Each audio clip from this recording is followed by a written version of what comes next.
I don't want history to repeat itself. I do not want to be a single dad. And I certainly don't want my children to have a life without a mother or a father. For a while, it looked like Prince Harry had finally found peace. Sun-soaked Montecito, million-dollar deals, and freedom from royal duties. But behind those gates, things were crumbling, and now reports say Harry could be deported because his U.S. visa might have been approved under false claims. So what happened? How did a man who once captured the world's sympathy become so isolated so fast? Let's rewind this story, because the downfall of a prince wasn't sudden, it was years in the making. Buckingham Palace has confirmed that the Duke and Duchess of Sussex will not be returning as working members of the royal family.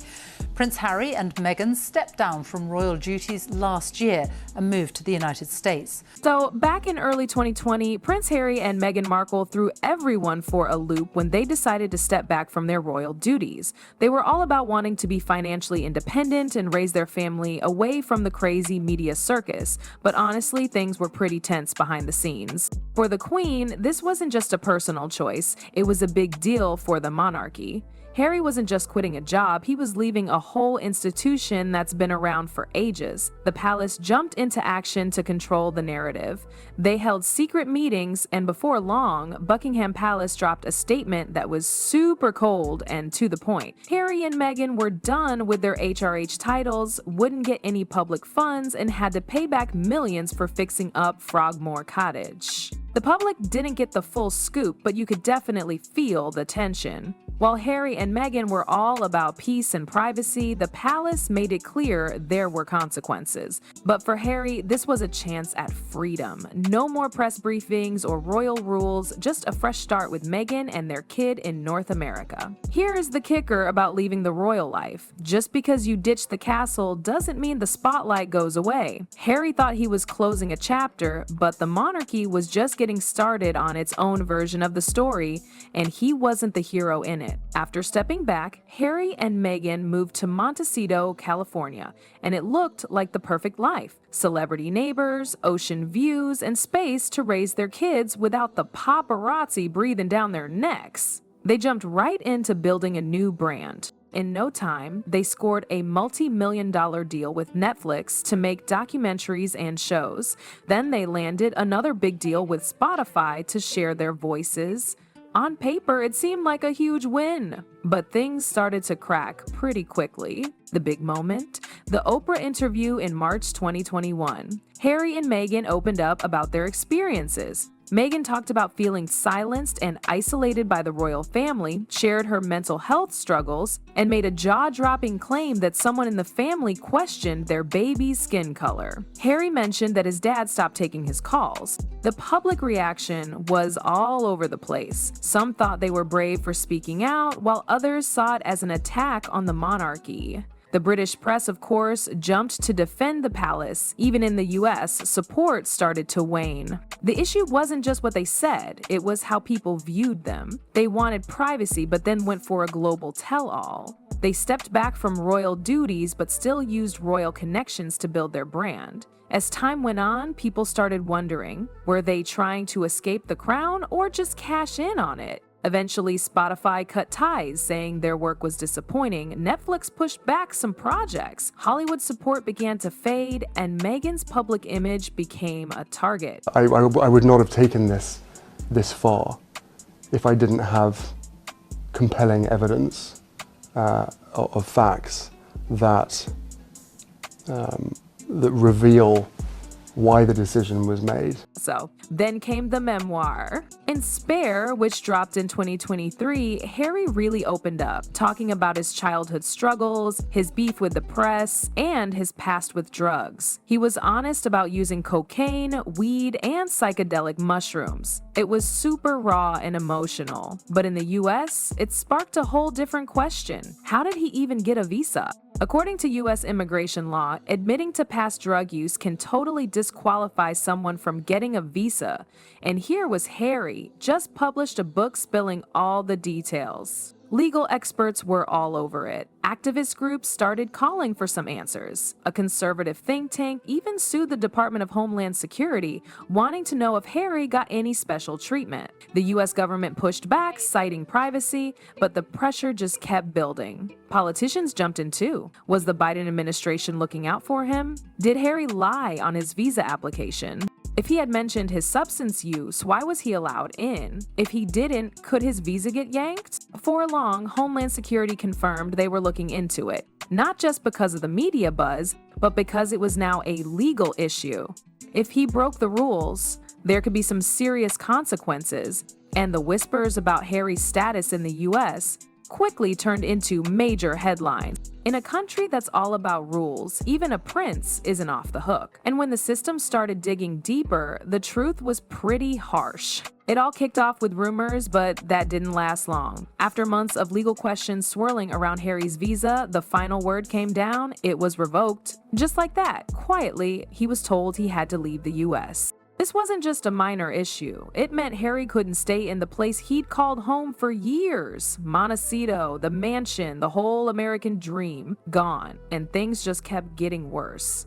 Money problems were already creeping in. Spotify was the first to cut ties. They ended the multi-million-dollar deal after just one season of Meghan's podcast, Archetypes. The numbers didn't match the hype. Even Spotify's top executive called it a bad investment. That was a hit, not just financially, but to their reputation. Then the Netflix partnership started to unravel. They had promised documentaries, kids content, and scripted shows, but aside from the Harry and Meghan docuseries, nothing really delivered. Netflix stopped promoting them as a big creative duo. Meanwhile, real life wasn't getting any cheaper. The Montecito mansion came with hefty upkeep, mortgage, security, staff. Without steady income, the bills piled up fast. Insiders said their lifestyle was becoming unsustainable. And then came the final blow, an official eviction notice. With his visa revoked, Harry couldn't legally stay in the U.S. That meant giving up the mansion. The dream life they had built was over. Nice to see you, Harry. Hi, Harry. Hey, Harry!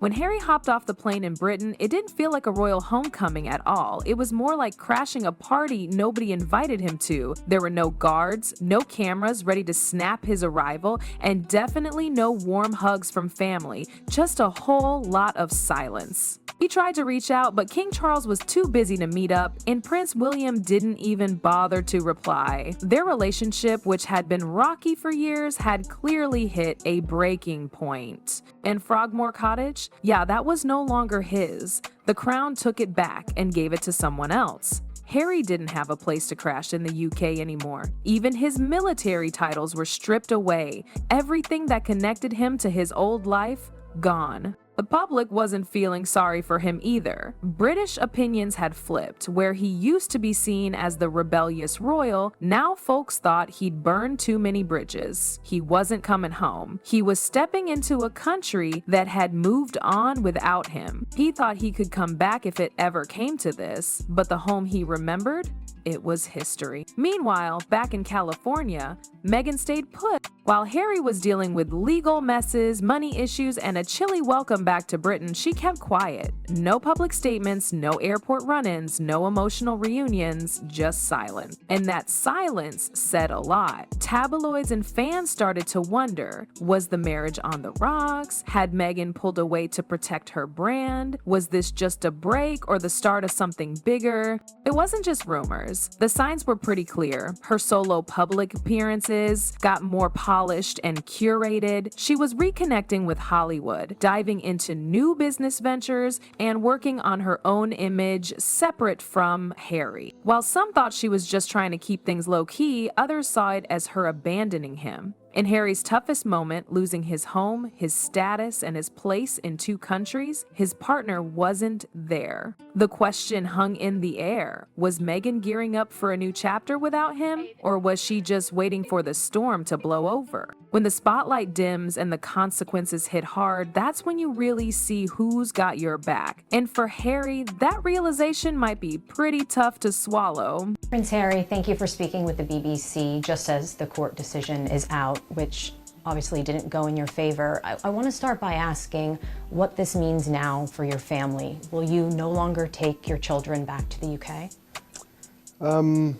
I think it's probably too soon to tell and too soon to say. But obviously pretty gutted about the decision. We thought it was going to go our way, but it certainly is proven that there was no way to win this through the courts. Wish someone had told me that beforehand. With the US door closed and the UK door barely cracked open, Prince Harry finds himself somewhere in between, stateless in more ways than one. A return to royal life? That's not on the table, not without a full apology, and not just any apology, one that includes accepting blame, retracting past claims, and submitting fully to palace control. That means no more interviews, no more books, no more truths. For Harry, who fought so hard to have his own voice, it's a price he doesn't seem willing or able to pay. Trying to rebuild in Britain isn't easy either. He holds no official role within the royal family, his honorary military titles are gone, public funding is gone, royal protection gone, which leaves him navigating regular life with no clear career, no reliable income, and a public that's largely turned cold. Even charity work, once a stronghold for Harry, has taken a backseat under the weight of everything else.